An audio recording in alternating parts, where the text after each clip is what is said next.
My daughter's 56-year-old teacher used my credit card to book a motel for them. When I knocked on the door confronting them, he told me, "She wants me." Yeah, buddy, so does the police. My daughter was every father's dream. Up until the age of 16, she had no interest in dating. She never even had a crush from those boy bands Big Time Rush or One Root. Honestly, most men are so horrible that I would have been more than happy for her to move in and live happily ever after with her girl best friend, and maybe a few cats or something. But then came the day every parent dreads. She came home and I noticed she was a lot more zoned out than usual, but not in a teenage depression sort of way. Her cheeks were flushed and there was a spark in her eye. My paternalistic instinct kicked into overdrive. I knew it was a boy, but I also knew something else. By mentioning the B word, she would instantly go into teenage mode and completely ignore me. So I pretended to not notice, and she bought it. Because every day she made it more and more obvious. She was putting 10 times more effort into her outfits, spending more money on makeup, smiling at her phone. And I know what I said before, but regardless, I was happy for her. And one day, my dream finally came true. Well, kinda. Because she asked me for boy advice. It made me cringe inside that my baby girl was growing up. But at the same time, I was glad she wanted me to be a part of her new grown-up life. "Hey Dad, how do you know if a boy likes you?" she asked innocently. "Honey, most men are idiots. They are simply incapable of hiding their emotions. So if you're unsure, take that as your sign that he doesn't." "I'm not unsure, I was just asking." I sighed and stayed silent. The usual procedure for when my daughter gets possessed by the evil demon also known as teenage hormones. A few minutes later she started smiling again, and the tension in the room automatically cleared. The feeling can only be compared to a sunrise on a summer's day. Oh, the joys of being a father. Over the next few days, I knew things were progressing between her and the mystery boy, because she was coming home later, 6 p.m. instead of 4, with no plausible explanation. I was going to let her come to me, but then she came home with a purple mark on her neck, wearing a skirt that shouldn't have even passed the school dress code. She looked down at the ground, like she knew what was coming next. "Honey, who is this boy you're seeing?" "I don't want to talk about it," she pouted, and I guess she saw the look of worry on my face, because that's when she continued. "Dad, he treats me well. He buys me nice things, makes me feel special, isn't married. I mean in a relationship. He isn't in a relationship and I think he loves me." I raised an eyebrow. "Married? What the F?" She went super red before walking into her bedroom and slamming the door shut. I rested my chin on my hand. Something wasn't right. I know 16-year-old boys, and I know they're broke as heck. Plus, my daughter usually prides herself on never making slip-ups while she talks. An awful gut feeling washed over me. I immediately shot up and walked over to the family iPad. You see,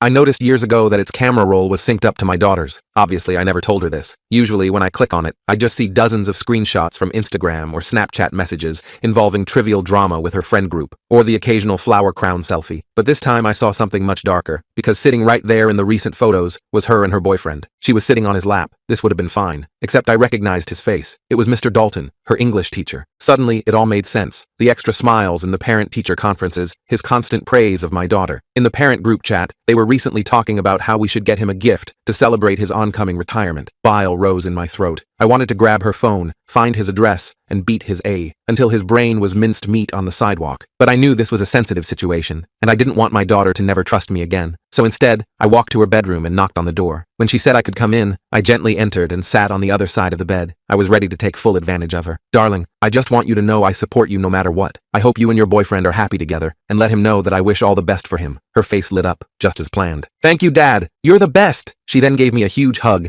and promised me she'd tell her boyfriend. As soon as I left her bedroom and shut the door, I almost collapsed. I was so disgusted, and putting on this front was culling me, but I knew it had to be done. And like clockwork, the next day, Mr. Dalton texted me. His message was very warm. "Good afternoon, sir. Just wanted to let you know Ava has been performing brilliantly in class this week, and I wanted to send you my utmost respect for how you raised her." We texted for a while, and I asked if he wanted to meet for dinner, and that sick scumbag agreed, not knowing it would be his last meal. I suggested Marcello's, an upscale Italian restaurant downtown, but before Friday arrived, I realized I needed help. This wasn't something I could handle alone, not if I wanted to protect Ava properly. My original plan of confronting him alone was too risky. What if I lost control? What if I ended up in jail, leaving Ava completely vulnerable? The school counselor, Melissa Winters, had always impressed me with her no-nonsense approach. She had a reputation for being fiercely protective of students while maintaining professional boundaries. Her office was tucked away in the east wing of the school, far from the English department. I arrived 15 minutes early for our appointment, rehearsing what I'd say while watching parents and students filter out of the building. When the hallway emptied, I slipped inside. The office was smaller than I expected, walls lined with degrees and colorful posters about mental health and resilience. "Mark, come in," Melissa said, closing the door behind me. Her office was warm, filled with plants and motivational posters about resilience and growth. "What's going on?" Her voice was calm, but direct, her eyes sharp behind tortoiseshell glasses. I inhaled deeply, the weight of my discovery making it hard to breathe. "This stays between us for now?" My voice sounded strange to my own ears. She nodded, her expression turning serious. Of course. I pulled out my phone and placed it on her desk. I need you to listen to something. All of it. I played the recording I'd made of my conversation with Ava about her boyfriend, followed by my text exchanges with Dalton. I'd spent the previous night compiling everything, organizing the evidence chronologically. For the next 45 minutes, Melissa sat perfectly still, her face growing increasingly pale. When it finally ended, she looked up at me with horror in her eyes. "How long has this been happening?" she whispered. "A few months, I think. Maybe longer." I ran my hands through my hair. "I can't go straight to the police. Ava would never forgive me, and Dalton's too smart. He'd twist everything." Melissa nodded slowly. "You're right to be cautious. Men like Dalton, they're manipulative. They plan escape routes. We need to build a case carefully, one that protects Ava above all else." "What do we do?" I leaned forward, desperate for direction. "First, we document everything. Dates, times, messages." She leaned forward. "And Mark? This has to be handled delicately. If Dalton suspects anything, he could destroy evidence or worse, convince Ava to run away with him." The thought made my blood run cold. I imagined Ava disappearing, leaving only a note behind. "I'll do whatever it takes. Let me make some discreet inquiries," she said. "There might be other students." She wrote something in her notebook. I hadn't even considered that possibility. The idea that Ava might be one of many made me feel simultaneously relieved. She wasn't singled out, and horrified. How many lives had this man damaged? "You think there are others? Predators rarely stop at one victim." She wrote something in her notebook. "Give me a week. Don't confront him. Act normal. That dinner you planned, keep it, but record everything." She tore a page from her notebook and slid it across the desk, a list of apps that could discreetly record conversations. Acting normal proved nearly impossible. Every night, Ava texted constantly, giggling at her phone. Every sound made me jump. Every time she left the house, I imagined the worst. 3 days after my meeting with Melissa, I noticed Ava's behavior shifting. She seemed more secretive, defensive. Her bedroom door stayed locked more often. She started taking her phone into the bathroom during showers, something she'd never done before. That night, I checked the synced photos again. My heart stopped. New pictures showed Ava in what looked like a hotel room, sitting on a bed. Nothing explicit, but clearly not a classroom. The generic artwork on the wall, the standardized lamp on the nightstand, unmistakably a hotel. She was smiling at the camera, wearing a dress I'd never seen before. Too mature, too expensive. I downloaded them immediately, adding them to my growing file. The images burned into my retinas, keeping me awake long into the night. The next morning, I received a text from Melissa. "Need to talk. Found something." The message arrived as I was pouring coffee, causing me to spill hot liquid across the counter. I met her during my lunch break at a coffee shop 3 miles from the school. Melissa was already there, a manila folder on the table beside her untouched latte. "I've been reviewing attendance records," she said quietly, sliding a folder toward me. The paper inside was a printout of Ava's attendance record, with certain periods highlighted in yellow. "Ava has missed her last period every Friday for the past 2 months. Dalton's planning period," I muttered, the pieces falling into place. She nodded. "And there's more. 3 years ago, there was an incident with another student. Nothing was proven, but the girl transferred schools suddenly." She pulled out another paper, an email exchange between administrators discussing a situation that had been handled discreetly. "Why wasn't he fired?" My voice rose slightly. "The family moved away. No formal complaint was filed." She sipped her coffee. "But I found the girl's best friend. She's a senior now. She remembers things." Hope flickered in my chest. "Will she talk?" "Not yet. She's scared." Melissa checked her watch. "Mark, we need more. Something concrete." That night, I slipped a small voice-activated recorder into the front pocket of Ava's backpack while she showered. The guilt was overwhelming, but I kept thinking of those hotel room photos. The next day was Friday, the day of my planned dinner with Dalton. I called in sick to work and waited until Ava came home at 6:30 p.m. She breezed through the door, cheeks flushed, hair slightly disheveled. "Dad, I thought you had that dinner thing tonight." She dropped her backpack by the door. "Canceled," I said, trying to sound casual. "Wasn't feeling well." I pretended to cough for effect. "Oh, was that relief in her voice? Well, I'm going to shower and then study in my room." As soon as she went to her room, I retrieved the recorder from her bag and locked myself in my home office. My hands trembled as I connected it to my computer, downloading the audio files. The first few were mundane, classroom discussions, hallway chatter. Then Dalton's voice came through clearly. "You know I'd never hurt you, right? People wouldn't understand what we have. They'd try to keep us apart." His tone was soft, persuasive, with an underlying urgency that made my skin crawl. "My dad likes you," Ava replied, her voice carrying that same dreamy quality I'd noticed weeks ago. A chuckle. "Your father sees what I want him to see. Men like us understand each other." "What do you mean?" Confusion tinged her question. "Nothing, sweetheart. Just that your father and I are both men of the world. Now, did you finish that college application essay? Berkeley would be perfect for you. Close enough for us to see each other regularly." The calculated manipulation was unmistakable. My hands shook as I continued listening. For an hour, Dalton alternated between discussing literature and making subtle comments about their special connection. He quoted poetry to her, Neruda and Byron, twisting beautiful words into grooming tools. "I got you something," his voice said near the end of the recording. "Open it." There was rustling, the sound of paper being unwrapped. Ava gasped. "It's beautiful, but it looks expensive." "Nothing's too expensive for you. Just don't wear it around your father yet. Our little secret. I stopped the recording, feeling sick. He was buying her jewelry now, marking his territory. I copied the files to a secure drive, then texted Melissa. Got audio, clear evidence of grooming. I texted Dalton to cancel our dinner, claiming a work emergency. I couldn't trust myself to sit across from him without doing something I'd regret. That weekend, Ava grew increasingly moody. Sunday night, I heard her crying, but when I knocked, she told me to go away. Monday morning, Melissa texted again. Principal's office, 4 p.m. Bring everything. The message sent a jolt of adrenaline through me. This was it, the moment we'd start the official process of stopping Dalton. I spent the day organizing all my evidence, the recordings, photos, attendance records. I created a timeline, noting every suspicious interaction, every unexplained absence. At 3:30, I headed to the school. The parking lot was half empty, most students already gone for the day. I was so focused I almost didn't notice Ava standing by the main entrance, arguing with a girl I recognized as Skylar Williams, her lab partner. "You don't know what you're talking about," Ava hissed, her face flushed with anger. "I know exactly what I'm talking about," Skylar replied. "He did the same thing to my cousin before she transferred. Ask her about the bracelet he gave her." She reached for Ava's wrist, where I could now see a silver bracelet glinting in the afternoon sun. My heart stopped. I ducked behind a car, watching as Ava stormed off toward the English wing. Her shoulders were hunched, head down as she pushed through the double doors. This was bad. If she confronted Dalton now, everything could fall apart. I texted Melissa. Emergency. Ava heading to Dalton's room. Might confront him. Her response was immediate. On my way. Stall her if you can. I rushed into the building, trying to look casual. When I turned the corner to the English department, I saw Ava disappearing into Dalton's classroom. Through the small window in the door, I could see them arguing. Dalton's face was tight with anger, his usual composed demeanor cracking. He grabbed Ava's arm, and something in me snapped. I burst through the door. "Take your hands off my daughter." They both froze. Dalton recovered first, releasing Ava and stepping back with a practiced smile. "Mark, what a surprise." Ava and I were just discussing her essay. "Dad, what are you doing here?" Ava looked mortified, her cheeks flushing with embarrassment. "I came to see Principal Harrison," I said, never taking my eyes off Dalton. "Ava, we need to go." "No," she stepped away from me. "You don't understand. Skylar's saying horrible things about Mr. Dalton." Lies. Dalton's smile never wavered, but his eyes hardened. Teenage gossip, I'm afraid. Happens to many teachers. "Ava, please," I said, reaching for her hand. "We need to talk. Privately." "There's nothing to talk about." Her voice rose. "You said you supported us. Perhaps this isn't the best time." Dalton interjected smoothly. "Ava, why don't you head home? Your father and I can discuss this like adults." Before I could respond, Melissa appeared in the doorway with Principal Harrison behind her. Harrison was a tall man with a military bearing, his expression grave. "Mr. Dalton," Harrison said, his voice stern. "My office." Now, Dalton's facade cracked slightly. "What's this about?" "A serious matter requiring immediate attention," Harrison replied. "Ms. Winters, please escort Ava to your office." "I'm not going anywhere," Ava shouted, tears streaming down her face. "Dad, what did you do?" "What I had to do to protect you." My voice caught. "I don't need protection from him." She turned to Dalton. Tell them it's real." Dalton's expression changed, calculating. "Ava, calm down. This is clearly a misunderstanding." "Mr. Jenkins," Harrison said quietly, "perhaps you should join your daughter and Ms. Winters." I nodded, watching as 2 security guards appeared behind Harrison. Dalton noticed them too, his confident smile faltering. "This is ridiculous," he said. "Based on what? The word of a jealous teenager?" "We have evidence," Harrison replied. "Substantial evidence." He nodded to the security guards who moved closer to Dalton. The next hour was the hardest of my life. In Melissa's office, Ava alternated between screaming at me and sobbing uncontrollably. She called me a liar, a traitor, swore she'd never forgive me. "He loves me," she cried. "You ruined everything." Melissa tried to intervene. "Ava, I know this is difficult, but there are things you don't understand." "What don't I understand?" "That my dad pretended to support me while going behind my back?" "That Mr. Dalton has done this before," Melissa said gently. That stopped Ava cold. "What?" "3 years ago with another student. She transferred schools afterward." "You're lying," Ava whispered, but I could see doubt creeping into her eyes. "Skylar's cousin," I said quietly. "That's who she was talking about, wasn't it?" Ava stared at the floor. "She said he gave her a bracelet too." My heart sank. "What bracelet, Ava?" Slowly, she pulled up her sleeve, revealing a silver bracelet with a small sapphire charm. "He said it matched my eyes." Melissa made a note. "May I see it?" As Ava reluctantly removed the bracelet, Harrison entered the office, his face grim. "Mr. Dalton has been escorted off campus and placed on administrative leave pending investigation. The board has been notified, as has our legal team." "What about the police?" I asked. Harrison sighed. "That's complicated. Without Ava's cooperation." He glanced at my daughter. "I'm not talking to the police," Ava interjected. "This is insane. You're all treating me like a child." "You are a child," I said firmly. "You're 16. I'm old enough to know what I want." Harrison suggested we all take the night to cool down. As we left the school, Ava walked 10 paces ahead of me, refusing to acknowledge my existence. That night, she locked herself in her room. I sat outside her door, listening to her cry until she fell asleep around midnight. The next morning, Ava's phone buzzed repeatedly. When she didn't emerge for breakfast, I checked her room and found it empty, window open. My heart nearly stopped. The curtains fluttered in the morning breeze, a hastily scrawled note on her pillow. You can't stop us. I called her phone, straight to voicemail. I texted Melissa in a panic. Ava's gone. Think she's with Dalton. Her response was immediate. Calling Harrison. Check credit cards for hotel charges. I logged into my bank account and saw it. A charge from the Bayview Inn on the edge of town, just 20 minutes earlier. I remembered Ava once mentioning she'd used my credit card to order pizza for them. He must have saved the information. I grabbed my keys and raced to the hotel, calling the police on the way. The dispatcher promised to send officers,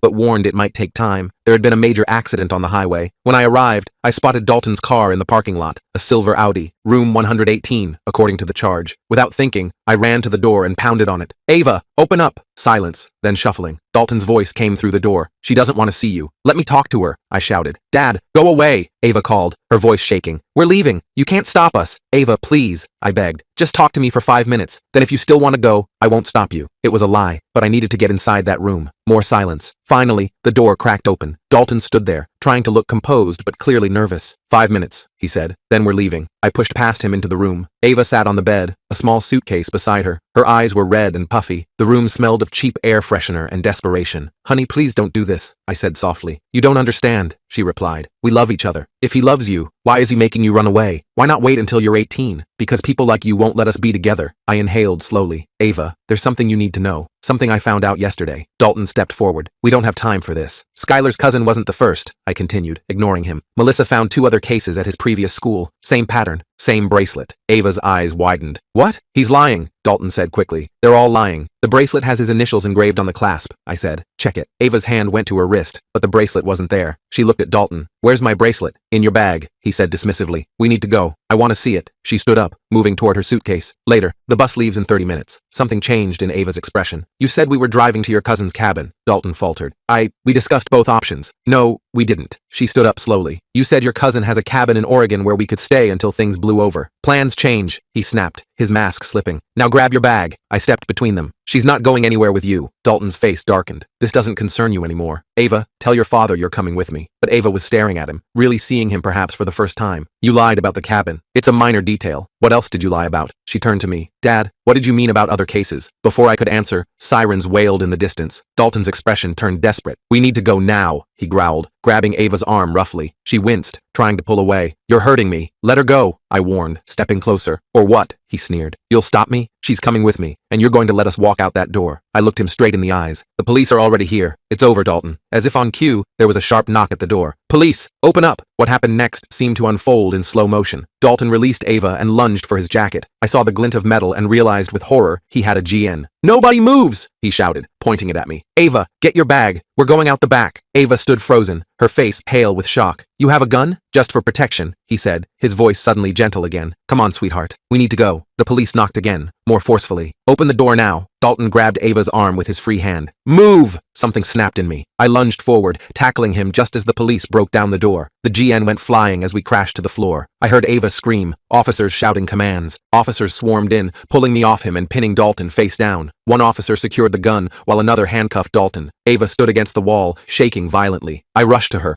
wrapping my arms around her as she collapsed against me. I'm sorry, she sobbed. I'm so sorry. I thought he loved me. It's okay, I whispered, holding her tight. It's over now. You're safe. As the police led Dalton away in handcuffs, he locked eyes with me one last time. The mask was completely gone, revealing the predator beneath. Cold, calculating eyes stared back at me. At the police station, everything happened in a blur. Statements were taken, charges filed, possession of an unregistered firearm, attempted kidnapping, sexual exploitation of a minor. Ava was quiet on the drive home, staring out the window. When we arrived, she finally spoke. How did you know? About the hotel? He used my credit card, I explained. Must have gotten the information from your phone. She nodded slowly. I gave him your card number once, to order pizza. Her voice broke. I was so stupid. No, I said firmly. You weren't stupid. He was manipulative. That's what predators do. They're experts at making you trust them. That night, Ava asked if she could sleep in my room, like she used to do during thunderstorms when she was little. I made her a pallet on the floor next to my bed. As I turned out the light, her small voice came through the darkness. Dad, I don't hate you. I'm sorry I said that. I reached down and squeezed her hand. I know, sweetheart. How can I ever trust myself again? She whispered. I thought what we had was real. It will take time, I said gently, but you'll learn to trust yourself again. And until then, I'm right here. In the days that followed, the full extent of Dalton's predatory behavior came to light. 2 former students came forward with similar stories. The bracelet, it turned out, was his signature, identical to the ones he'd given his previous victims. Ava agreed to speak with a specialized counselor, though she refused to testify in court. The other evidence, the recordings, the hotel incident, the GN, was enough to ensure Dalton would face serious consequences. 2 weeks after the hotel incident, the district attorney called. They had enough evidence to proceed without Ava's testimony, but her statement would strengthen their position. The preliminary hearing is next month, the DA explained. Dalton's lawyer is already floating a plea deal. What kind of deal? I asked. 10 years? Possibility of parole after 7? We're pushing for more. That night, I broached the subject gently. We were eating dinner, pasta I'd made from scratch. The DA called today. I kept my tone casual. Ava stiffened. I don't want to testify. Nobody's asking you to, I assured her. They have enough without your statement. She relaxed slightly. Good. But, I continued carefully, if you did want to make a statement, it could help ensure he gets a longer sentence. She was quiet for a long moment. How long would he get without my statement? Maybe 10 years. Out in 7 with good behavior. Her spoon clattered against the bowl. 7 years? That's it? I'll be 23 when he gets out. The next day, Melissa texted me. Skylar's cousin Jade wants to talk to Ava. Might help. Your call. I showed Ava the message. To my surprise, she immediately said yes. We met Jade at a quiet coffee shop downtown. She was 19 now, a college sophomore with bright blue hair and kind eyes. They sat in a corner booth while I waited at the counter, close enough to watch but far enough to give them privacy. On the drive home, Ava was quiet until we hit the highway. Jade said the same things, she finally murmured, about being special, understanding him like no one else could. I kept my eyes on the road, letting her continue. He told her they'd go to Paris after she graduated. He had it all planned out. She turned to look out the window. He told me we'd go to Greece. My hands tightened on the steering wheel. I'm sorry, sweetheart. No, I'm glad I know. She inhaled deeply. I want to write that statement. That night, Ava sat at the kitchen table with a legal pad, writing and crossing out lines for hours. Around midnight, she pushed the pad toward me. Can you read it? Tell me if it's okay? I sat down and began to read. Her words were raw, powerful, and heartbreakingly honest. She described how Dalton had gradually isolated her, made her feel special, while simultaneously making her doubt herself. This is more than okay, I said when I finished. This is brave. She nodded, taking the pad back. I want to read it myself, in court. I want him to hear it from me. The day before the hearing, I found her in the backyard, sitting under the old oak tree where she used to play as a child. Having second thoughts? I asked, sitting beside her. A million of them. She plucked at the grass. But I keep thinking about what you did, how you knew something was wrong and didn't ignore it, even when it would have been easier. I winced, remembering the invasion of privacy. I'm not sure I handled everything right. You protected me, she said simply. Now I need to protect myself, and maybe others too. The courthouse was intimidating, all marble and echoing hallways. Ava wore a simple blue dress and clutched her statement in trembling hands. When Ava was called to speak, she walked to the podium with her head high. Her voice shook at first, but grew stronger with each word. She didn't look at Dalton until the very end. You made me believe I was special, she said, finally meeting his gaze. But now I know the truth. You're the one who isn't special. You're just another predator who couldn't succeed with women your own age. Dalton's face remained impassive, but I saw his jaw tighten. When Ava returned to her seat, I squeezed her hand, unable to speak through the lump in my throat. The judge denied the plea deal. The case would go to trial, where Dalton would face additional charges based on evidence found on his devices. The DA was confident he'd get 20 years minimum. The trial was scheduled for 6 months later. Life began to find a new rhythm. Ava transferred to a different school for her junior year. She joined the debate team and discovered a talent for persuasive speaking that surprised us both. One evening in late October,